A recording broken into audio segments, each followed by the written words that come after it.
HR and employment law updates that matter. This is the HR Buddy podcast with Damien McCarthy and the HR Buddy team.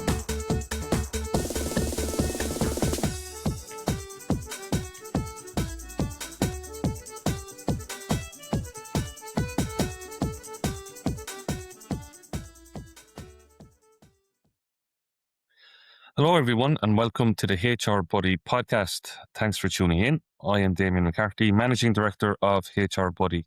HR Buddy delivers HR and employment law advice and support both remotely and on-site to businesses across Ireland, along with outsourced payroll and employer of record services and their own HR software system, HR Buddy Manager.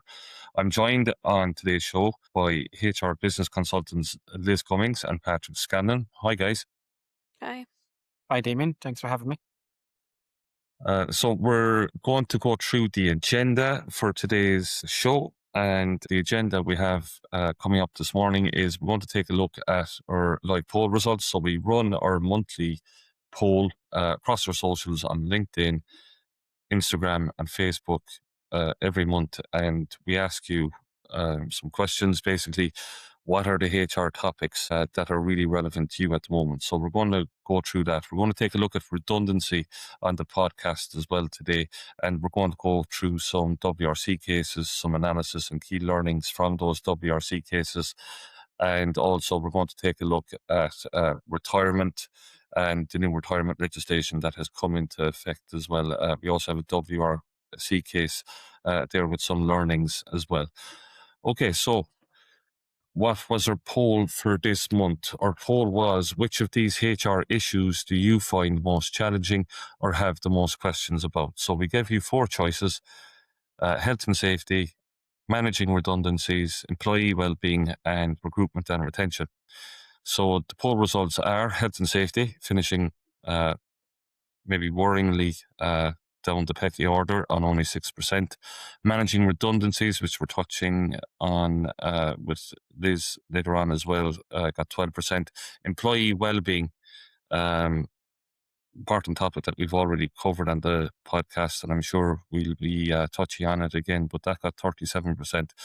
But the winner was recruitment and retention, and perhaps not surprisingly, Patrick Scanlon, recruitment and retention is always a big area. So we're going to take a deeper look into recruitment and retention on today's podcast. So, Patrick, I suppose, how can employers get it right with regards to employment law when it comes to recruiting and indeed retaining their employees? So in the area of recruitment, what employers really need to be conscious of are the 9 protected grounds. And those need to be considered throughout the recruitment process, from your job interviews to your job adverts to the feedback that you give the candidates. So they need to be factored in not just in the recruitment process, but throughout the employee life cycle as well, even going into pay, promotions, training. So it's a 9 protected grounds. Those are the areas that employers really need to be conscious of, particularly from an employment law perspective when recruiting. Okay. So the 9 protected grounds, and I suppose we'll take a look at maybe some case law, because very much so in a few of the cases we're going to be looking at, it's where those 9 protected grounds, those kind of, that sacred area, the line has been crossed. So we'll take a look at the first one here. Liz, you were looking at a case here, €1,500 compensation. In this case, talk to us about it. Yeah, so there's one that I suppose provides a useful reminder. I suppose the case of the €1,500 compensation, even kind of seemingly casual questions during that recruitment process can create risks for employers. In this specific case, a job applicant was awarded €1,500 after being asked where she was originally from during an interview while wearing a headscarf. So she was asked where she was from, and the employer further clarified, but where was she originally from? The WRC found that repeatedly questioning her nationality was giving rise to that inference of race discrimination, although they didn't find any findings of religious discrimination there. So I suppose the key takeaway for employers is keeping interview questions focused on a candidate's ability to do the job. Avoid personal questions, especially around those protected grounds. However, there is obviously, you don't want the interviews to be robotic as well. So while you want to be cautious about your questioning, I think even if I interviewed with you, Damien, there a few months ago, and we kind of naturally went a little off topic, into kind of talk about football and hobbies. So you can bring, I suppose, a personal sense of your character into an interview, but it's just being cautious that you're not crossing any lines and keeping in mind those protected characteristics throughout. Yeah, I think it's a good point. I think when Patrick spoke about, those 9 protected grounds there, maybe there's a tendency when you want to get these types of things right in an interview that people can forget that, it's people talking to people. And naturally, when you're having that bit of chit chat, that small talk, you're trying to find out about someone's personality. Maybe it's easy to kind of fall over into those 9 grounds. And it's just something you have to be careful of. But I would definitely agree with you, Liz, that you can't, behave like robots in interviews as well. And, you have to get to know someone. Are they the right cultural fit? Get to know their personality. You can't just behave like robots. But when you look at the case, though, as we are here, you can see some, pretty bad examples of how it can go wrong. But there was a Ryanair case as well, Patrick. Tell us about that. Yeah, and so this looks at the area of job advertisements, and this is a very old case now. It's going back to, refers to a job advert that Ryanair placed in the Irish Times back in February 2000. But I want to bring it up because it's still very relevant. But basically, Ryanair placed an ad in the Irish Times, and as part of that, they included a line to say that we need a young and dynamic professional. So what happened was the Equality Authority brought a case against Ryanair, and Ryanair was ordered to pay £8,000, obviously because the ad was found to be discriminatory on the basis of age. So it's an old case, but there is obviously lesson in it for employers just to be conscious of the protected grounds they apply throughout the entire recruitment process. And you just really need to be cognizant of what you include in your job adverts when you are creating that. Yeah. I suppose it's hard to have sympathy there. Obviously, if you put down young, it's a pretty dynamic is fine with young. I mean, come on, you're just 26 years later. I think that it still serves as a brilliant cautionary tale for any employers when creating their job adverts. Yes, yeah. Another one was well, this was big money. It was €85,000 to a teacher. Very much family related. This one. Tell us about that. Yeah, at 85,000, it's a large reward, and it really demonstrates that you really need to be conscious of the protected grounds when it comes to recruitment. So in this case here, there was a vacancy for a permanent teaching position. 2 fixed-term employees applied for that. One of those employees was on maternity leave. At the end of this employee's interview, the principal said to her that you should really enjoy every moment at home with the baby.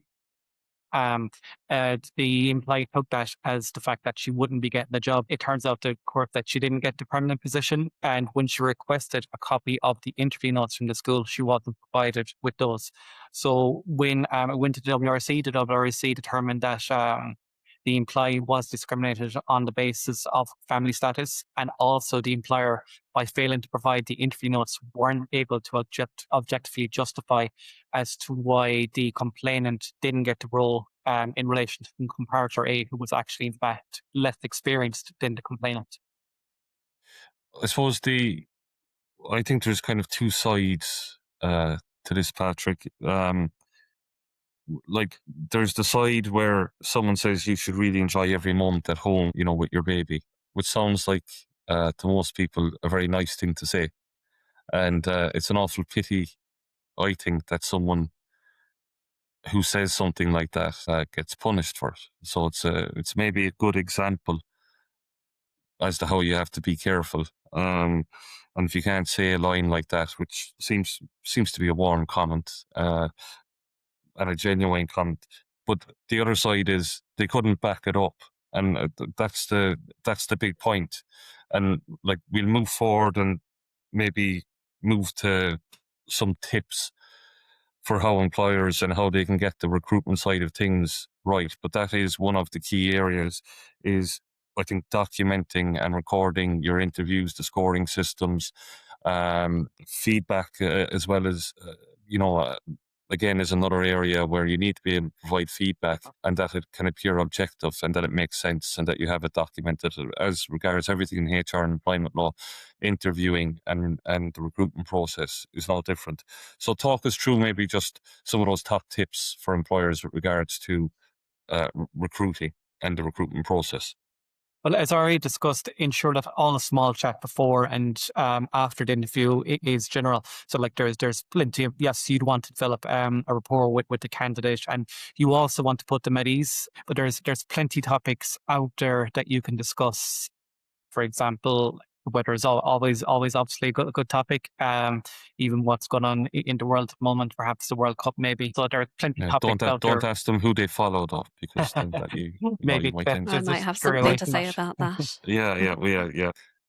But yeah, or else you end up maybe paying out 85 grand. But anyway, yeah.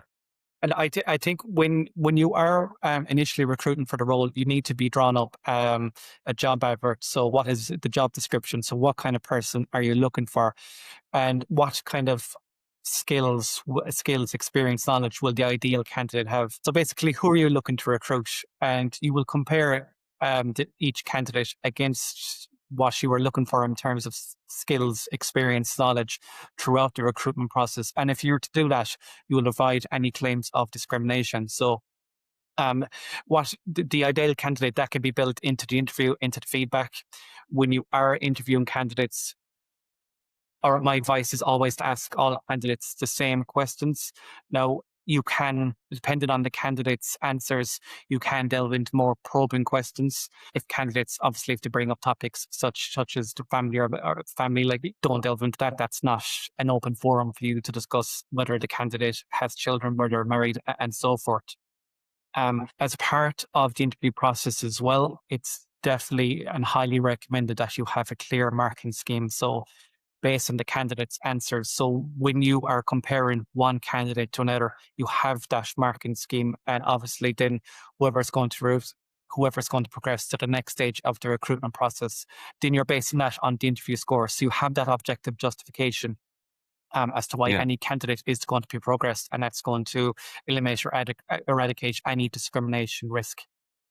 Yeah, you mentioned something interesting there, where the candidate touches into, family or one of the 9 protected grounds. And that's something that often comes up as well. And we've seen it as well in, some case law, where I suppose the defense is that the candidate brought up family or religion, which can happen.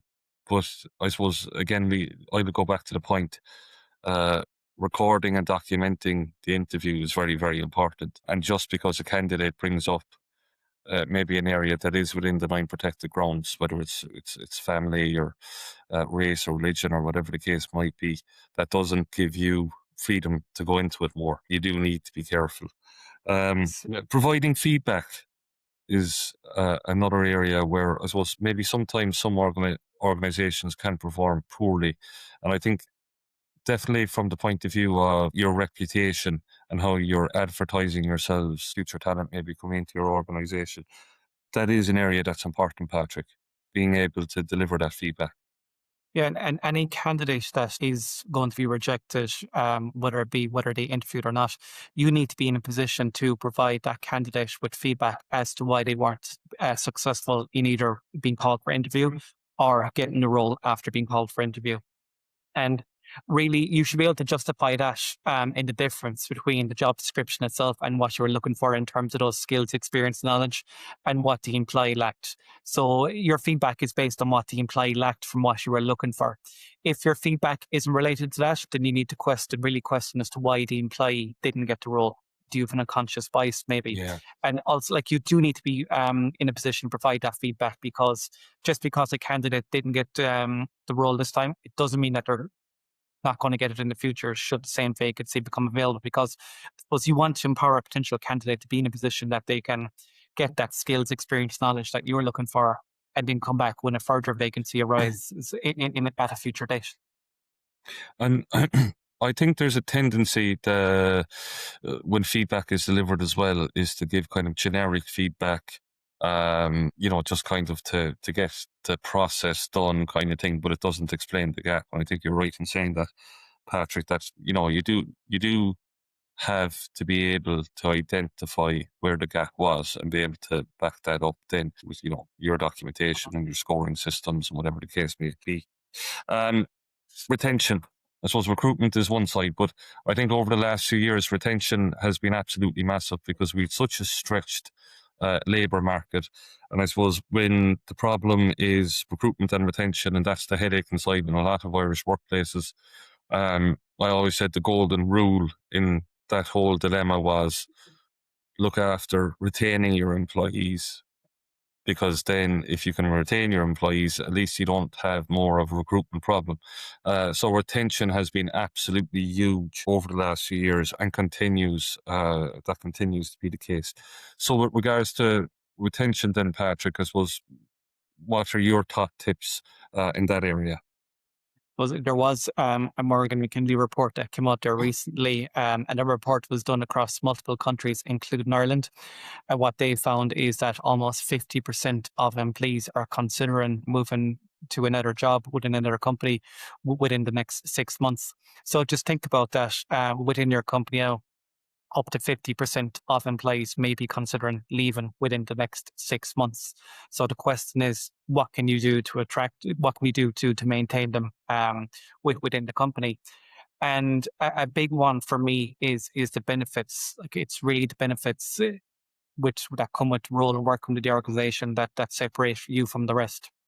And even looking at some of the job adverts, you'll commonly see it where companies are advertising benefits such as just annual leave. But what does that mean? Does that mean the statutory annual leave, which I'm going to get without the employer? Or is it enhanced annual leave? And again, the same for sick pay and pensions.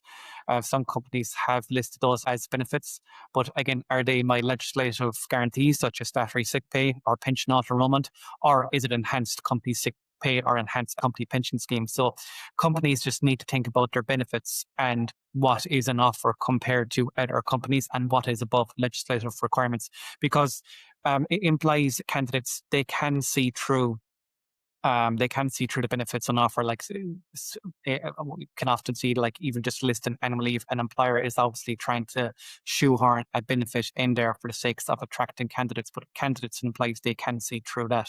So really, when it comes to benefits, what I would say is that you need to provide benefits that are meaningful to employees. For example, pay is obviously the reason why we all work. So how often do employees get salary reviews? When is the next salary review? You can provide things such as tax-free vouchers. Another issue at the moment is that individuals are time poor. So what flexible work options can you provide? Is there an option for enhanced annual leave? Even some companies I see there have the option for employees to purchase annual leave. So those are all benefits that start the conundrum of employees trying to have more of a work-life balance.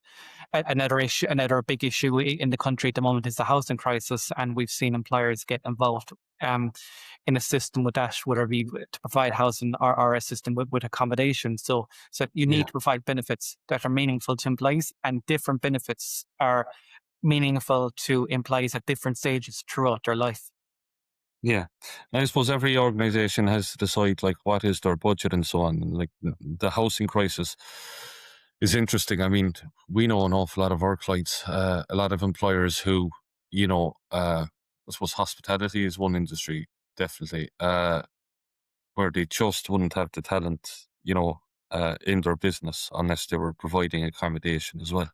I suppose, there's a big budgetary cost to that type of thing as And well. But but even at that, like not even benefits, not every bit, there doesn't have to be a cost or a major cost to every benefit. Like there was UK research that came out last year to say that 19% of employees never get a thank you from their boss. And in that same research found that recognition was a motivation for employees. So just yeah, even a simple thank you, like as simple as it sounds, that will make a big difference to the employee-employer relationship and the employee's motivation. So it doesn't always have to be big fancy benefits. At the same time, yes, it's great if you have the budgets to provide those because you're going to attract more and better talent. yeah, and like I would agree that the everyday relationship and the everyday conversations and that thank you and so on probably does mean more to people, especially nowadays, and the flexibility and all that type of thing. One of the things that I always laugh at when I see job ads is free car parking. As Yeah. in, I wonder, does anyone ever actually move organization or get attracted to an organization because they have free car parking? I don't know. What do you think? I think that's just another example, possibly, of an employer trying to shoehorn in a benefit.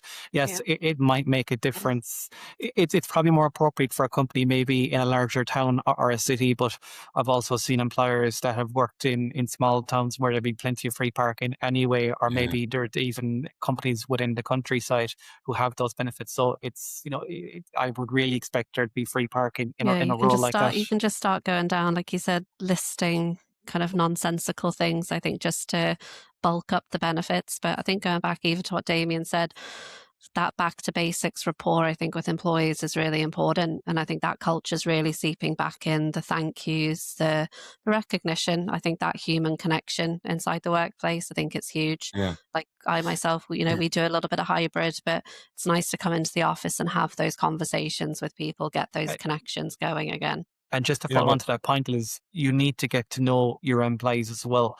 Like it's very easy to get caught up in day to day of it, just putting out fires the whole time. So what I always advise there is that managers have one-to-ones with their employees as regularly as possible, maybe once every 6 months, and at least that way you can get to know the employee, where they are, what exactly they're looking for in terms of progression and career development within the company. Like even to go back to that Morgan McKinley report, 29% of employees said that their employer provided adequate training, resources, and opportunities. But I have to question, how do the other 71% of employees feel? And just even on that, you could have an employee with many years experience, but change is the only constant in this work environment. And regardless of the years of experience that you have, you're always going to need training to bring you on to the next level and to adapt with that change. So that's why I'd always recommend one-to-ones, just to determine the employee's training needs and where exactly they want to go next. yeah, yeah. And on the car parking, I just remember there. I worked with one client, and all the employees wanted was free parking. So maybe there's two sides to it as well, where there's a job ad, and it says free car parking. I think an awful lot of the time, these kind of things are just templated or maybe copied from somewhere else. And, that may not attract someone in the recruitment ad. But then when they're working in the organization, it's funny sometimes how you can keep people happy, like providing free tea and coffee. Has come up a number of times. And like there's death and service benefits. There's a whole load of EAPs and well-being, flexibility, working from home, all those things come up. But sometimes it comes down to like tea and coffee and free car parking. So I suppose people behave differently when they're reading a job at it and when they're working in a job. So I think the key point is that we need to stay in touch with our employees and know what's important to them. We want to do that by communicating, basically. And I suppose on the point that you were making, Liz, as well, about those conversations, especially I think in hybrid and remote working, cultures, people are actually seeking that type of old-fashioned sentiment of saying thank you, and because maybe they're missing it. because they're maybe working remotely. They feel that detachment. It may suit it. That may be a benefit that they want, but maybe they're missing that kind of that personal touch, those warm little conversations. So it's very definitely something that people need to remember from a management point of view. Okay, the other area we're delving into on today's podcast is navigating redundancy. So, Liz, um, it's a big area. I suppose it comes up an awful lot, and there's an awful lot going on at the moment, in particular, maybe in the tech sector and so on. So how can workplaces get this right? Because I suppose we see an awful lot of time frustrations and people coming from redundancy from that wrong point of view where they're concentrating on maybe a person rather than the role, which is very important. Yeah, so thanks, Damien. It's a bit of a meaty topic. Redundancy is probably one of the more difficult situations employers have to deal with, and unfortunately, it is a topic that more employers now are having to consider. Unemployment in Ireland's risen 5% in June this year, and that's kind of amid recruiters that the job market is starting to slow down a little bit. There was also a recent survey from IBEC which suggested that about 30% of chief executives were planning to increase their headcount this year. However, that is down from 46% from this time last year. I suppose in the news as well, we've seen TikTok. They announced last week that they'd be cutting jobs in their Irish office, and that's going to be around 300 proposed redundancies. And similar, like you said there, the tech sector, Meta have also said that they were going to be cutting up to about 350 roles from their Irish workforce. And we're seeing that that's down to kind of AI. I suppose AI coming in now to Ireland, automation, all of that is starting to affect roles. So I suppose with redundancy, like I said, bit of a meaty topic, but as businesses do start to evolve, the markets are changing and sometimes restructuring is unavoidable. But just because businesses have kind of, I suppose, commercial reasons for reducing those roles, it doesn't automatically mean that the process for redundancy will always be legally sound. So what we do find is that employers get caught out, not necessarily by the decision to make their employees redundant, but more so how they get there and the process surrounding it. So I just want to kind of talk about a few things that when we navigate redundancies, how we decide whether redundancy is genuine, right through to the consultation stage, importance of documentation, and I suppose some of those common pitfalls that employers might find will lead to a claim.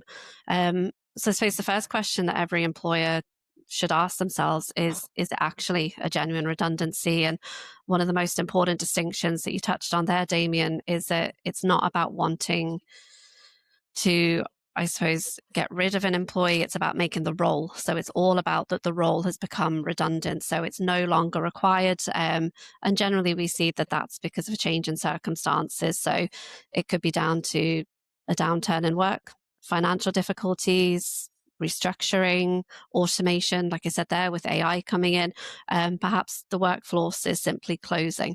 But the requirement for the role still exists. Then the individual, you want to remove that because of a conduct, so for conduct or performance issues, then redundancy generally is unlikely to be the appropriate route. So if you're looking to get rid of your employee, I suppose is what I'm getting at, because of conduct or disciplinary issues, redundancy isn't the answer. You want to look at your own internal processes there, because if you decide to make them redundant, you could be looking at unfair dismissal claims. Yeah, and once an employee has 12 months service, they can take that unfair dismissal case. But I think that is one of the misconceptions, that redundancy is maybe an option when performance is poor or there are conduct and behavioural issues and so on. I think we always get asked as well, Patrick, about the time frame, and it's kind of similar to maybe disciplinaries and workplace investigations. Everyone wants a time frame, but I suppose it's the process. The process beats the time frame, I suppose, doesn't it? Yeah, exactly. And it does differ between individual and collective redundancy. So it depends which one you're looking at. First of all, for example, for an individual redundancy, it kind of depends. You could be looking at 2-3 consultation meetings taking place maybe over a 2-3 week period. Um, for collective redundancies, then it would be different. So with a collective redundancy, you're looking at this is triggered where a minimum threshold number of employees are proposed to be made redundant. For example, if 5 employees or more are going to be made redundant within the next consecutive 30 days in a company between 21 and 49 employees, that triggers the collective redundancy clauses. And there are slightly different requirements of that. So um, as part of that, you're going to have to engage in a 30-day consultation period with the employee representatives before the date of the first dismissal or redundancy takes place. You will also need to send a notification to the Minister for Enterprise, Trade and Employment that proposed redundancies are due to take place within the company. So those need to be factored into the timeline. So there is slightly different timelines between individual and collective redundancies. Yeah. And Liz, like the important points, I suppose, are, the at-risk notification and the consultation period. We even meet people and, they tell us, no, everything is okay. We're all happy to do the redundancy. Can we just hurry it up? Time always seems to be a problem in these processes. And, but, the employee could change their mind in a month's time and not be happy with the process. And then if you haven't got the consultation meetings done, you haven't followed fair procedures, they haven't had representation, and those fair procedures and the process hasn't been followed, you're in trouble. Yeah, no, 100%. And I think going back to that at risk as well, it's really just down to the language that we use. And we want to look at the wording, that we're not suggesting that redundancy has become a foregone conclusion at this point, because if the employee feels that that decision has already been made, that their role has already been made redundant before any consultation takes place, it will undermine the whole process, the fairness of it. So at that stage, when we're looking at the at risk, which is your initial stage after you've kind of, I suppose, established your rationale, looked at your business case, decided, yes, that redundancy is our option, we then need to look at how redundancy can maybe be avoided even at that at-risk stage. So again, like you said, we then start to delve into establishing a selection criteria and looking at alternatives. So when we look at selection as well, generally a lot of employers will look at LIFO, which we refer as last in, first out. Not always the option. So now employers start to look at those skills matrix as well. So we might look at an employee's qualifications, any other measurable criteria, skills, etc. So it is important, however, that when we do look at those objectives, that we consistently apply them across the board to every employee in that process. So you also need to be prepared down the line to explain how you got those scores in that skills matrix as well. So transparency goes a long way there, I suppose, when we're looking to reduce any potential disputes down the line. And you touched on their alternatives to redundancy. We need to look at, can the employees move into another role within the organization? Can we look at things like short time working, reducing hours, temporary layoff? Would that maybe plug a gap for employers? Or is there an opportunity for redeployment, job sharing, or any other sort of unpaid arrangements within the business temporarily? So we want to see what is suitable so that we can show that we have exhausted every option before we look at saying that redundancy is going to be our conclusion. And it is, that consultation stage, again, it is one of the most important parts of the process. So it shouldn't simply be where we tell the employee what's happening. It should be a genuine discussion. So there should be a bit of back and forth there with both the employer and employee. And again, like everything else, we keep on making the point that, documenting the business case is very important. The documentation of the fair procedures, of the consultation meetings and so on, all obviously paramount. Yeah, if a claim ever gets brought, against the WRC, having that good documentation, it becomes your strongest evidence that the process was genuine and fair throughout. So again, like you said, document all your minutes, consultation, at-risk letters, anything that you communicate, your scoring structures, all your metrics, etc.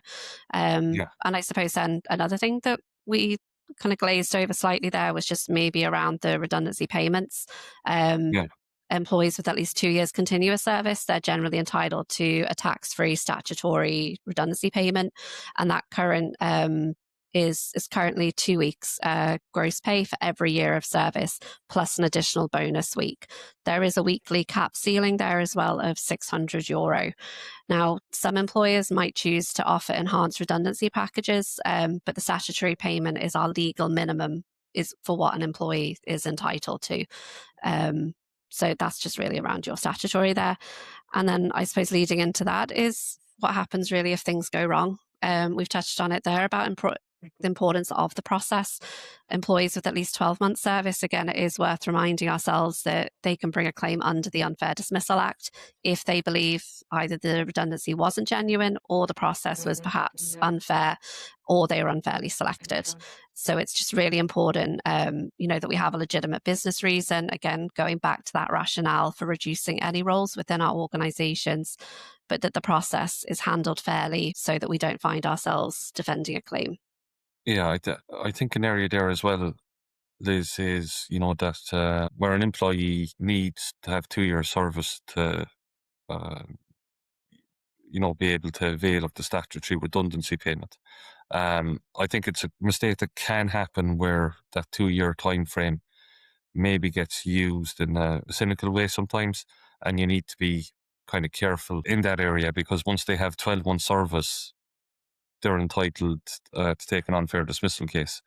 So sometimes the fact that someone doesn't qualify for a statutory redundancy payment, maybe there's just too much light shed on that, and mistakes can be made. So it's just an area to be careful in. Okay, now thanks for that, Liz. We're going to take a look at redundancy case also. So tell us about this case, and I suppose what it highlights and what learnings we can take from it. Yeah, sure. So this is actually quite a recent case in the last year or so, and it was in relation to a travel consultant. And what it really does is demonstrates the importance of how the redundancy process and the post-termination process can be for employees and employers. So in this case, the employee had less than 2 years service. However, the WRC still found that they'd been unfairly dismissed because the redundancy itself wasn't genuine.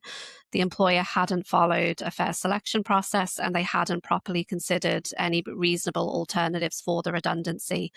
What makes the case particularly interesting, though, is that it didn't end there with the unfair dismissal. It was actually after the employee was made redundant, the employee had secured another role that was conditional on satisfactory references. However, the new employer had contacted her previous employer. However, they didn't respond to the reference requests for a questionnaire. When the WRC was looking at the overall picture, so not only the sham redundancy, but together with the mishandling of the reference process and the ongoing financial losses for the employee from the whole process that had led up to it, they actually awarded the employee over €40,000 in compensation. So again, it's just really highlighting that redundancy isn't just about having rationale to make somebody redundant. It goes back to that process about considering all of your alternatives and remembering that obligations don't necessarily end with the redundancy or with that employment relationship itself. Yeah, and it's a good example of the point I made a little earlier on as well, that, people may think that everything's okay now and it's playing out as they want it. But, a month or 2 or 3 down the line, that may change. There's 6 months to take a case to the WRC, and the mistake here in this, or one of the mistakes in this particular case, was not dealing with post-employment properly, and that reference side of things. It was an interesting case, and the award at the end was 40,789. It's it's a lot of moolah. Okay, great guys. We'll park redundancy and that meaty little dish, and we'll move on to retirement. Something that was very relevant and as part of our regular employment law updates that we do on every show, retirement, Patrick, and the new legislation in that area. Tell us about it.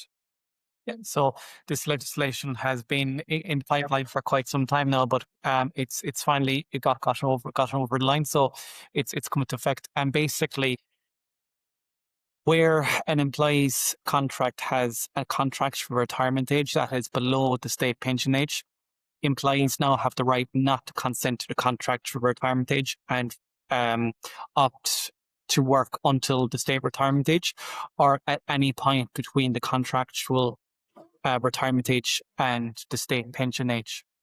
Now, this legislation, it doesn't mean that contractual retirement ages are null and void. It just raises the bar. So where an employer wants to continue to enforce a contractual retirement age that is below the state pension age, they can do so.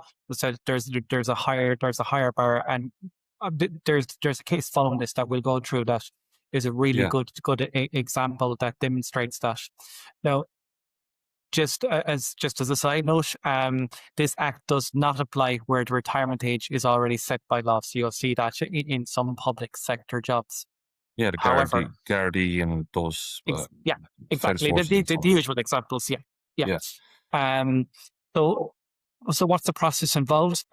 So where an employee has a contractual retirement age, they need to write to their employer at least 3 months in advance, or up to 12 months before even, tell an employer that they do not wish to retire at the contractual retirement age and wish to continue working until either state pension age, or, as I said, any time between the state pension age and the contractual retirement age. The employer must respond within 1 month. So the employer obviously has two examples, and that's to allow the employee to allow the employee to continue working until the age that the employee desires, up to state pension age, or else the employer can. The other option number 2 is the employer can enforce the contractual retirement age. So where a retirement age is going to be, where a contractual retirement age is going to be enforced, it must be objectively and reasonably justified by a legitimate aim of the employer, and the employer must provide evidence that the means of achieving that aim are appropriate and necessary. And some of those examples would include maybe succession planning, health and safety, intergenerational fairness. And I think an important area that I would really zone in on here is, the employees must apply 3 months in advance, okay, or longer if required by contract. I think it's very important for employers and organisations to have a look at this now, where perhaps in their contracts the retirement age is under the now or the current state pension age, and to look at their contracts to ensure that they're allowing themselves enough time to be able to deal with this, because 3 months is a short time. And if you need to do work in your contract to ensure that you have a longer lead-in time there, I would advise that you do that, because 3 months is a very short space of time to be able to plan for an employee's future and so on. And when it comes to, just on that point, Damon, when it comes to retirement, what I'm advising clients is to engage with the employee 12 months in advance of any retirement age. So that provides plenty of time for the company to plan and for you to engage with the employee to confirm their intentions. Yeah. Okay. Let's take a look at the case again. WRC case, Patrick Donnellan and Aircom. Tell us about that, what happened here and what are the learnings? So in this case, it's a case from before this legislation came into force, but it does provide a very good example of an employer who has a contractual retirement age and chose to enforce it, even though the employee requested to work beyond the contractual retirement age. So this employee here, Patrick Donnellan, he worked as a technician with Aircom for 44 years, and he requested an extension to his contract beyond the contractual retirement age. He argued that he was not in the financial position to retire. The company argued that they had the contract retirement age in place due to for reasons including such as intergenerational fairness, career progression, workplace diversity, and health and safety. So the company denied the employee's request, and he brought a claim to the WRC. Now, the employer justified the enforcement of the contract for retirement age because they said that over 60% of their technicians were over the age of 60, and within the county that Patrick Donlan was based in, over 80% of technicians were over the age of 60. So Aircom argued that it would be impossible to take on apprentices without the company enforcing the contract for retirement age. So based on the evidence, the WRC found in favour of the employer for a number of reasons. First of all, the employer's aims with regards to enforcing the contract for retirement age, they were legitimate and they were applied consistently. So the WRC found that the employer's enforcement of the contract for retirement age was justified and objective within these circumstances. Yeah, it's an interesting area. Obviously, we've seen the new legislation come into effect in the last few weeks, but I suppose we have an aging population, and the whole area of retirement age and discrimination against older workers and people wanting to work for longer now and all that is just something that's going to continue to evolve over the next few years. Okay, two quick updates before we finish this podcast. One is the gender pay gap portal has opened. Liz, tell us about that. Yep, so that portal's now open for employers. They get to choose their snapshot now for their gender pay gap report for the last 12 months.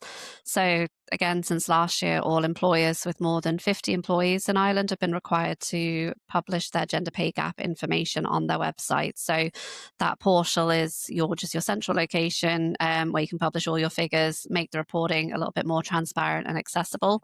So it's captured now by legislation. So just really important to make sure that you get those calculations. Any supporting information are submitted for the deadline in November.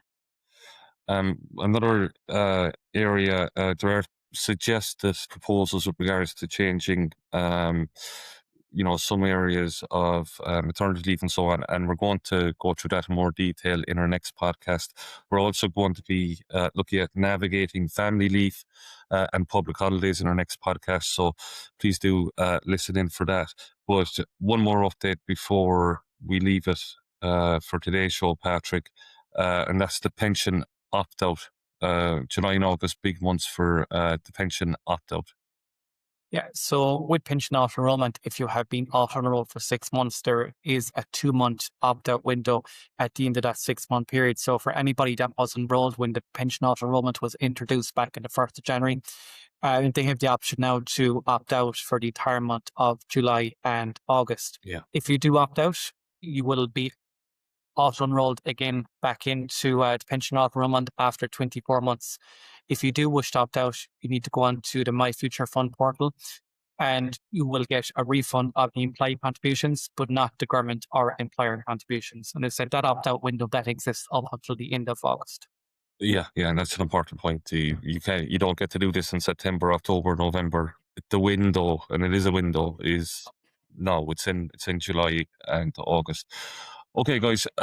Liz, Patrick, thanks for everything on today's show. Thanks to everyone for listening. It's the HR Buddy podcast. Do tune in to our shows in future. Keep an eye on our socials on Spotify, YouTube, Facebook, Instagram, and LinkedIn. Our website is www.hrbuddy.ie. If you need to contact us for any HR, employment law, payroll support, you can email us at info@hrbuddy.ie. Until next time, thank you and bye-bye.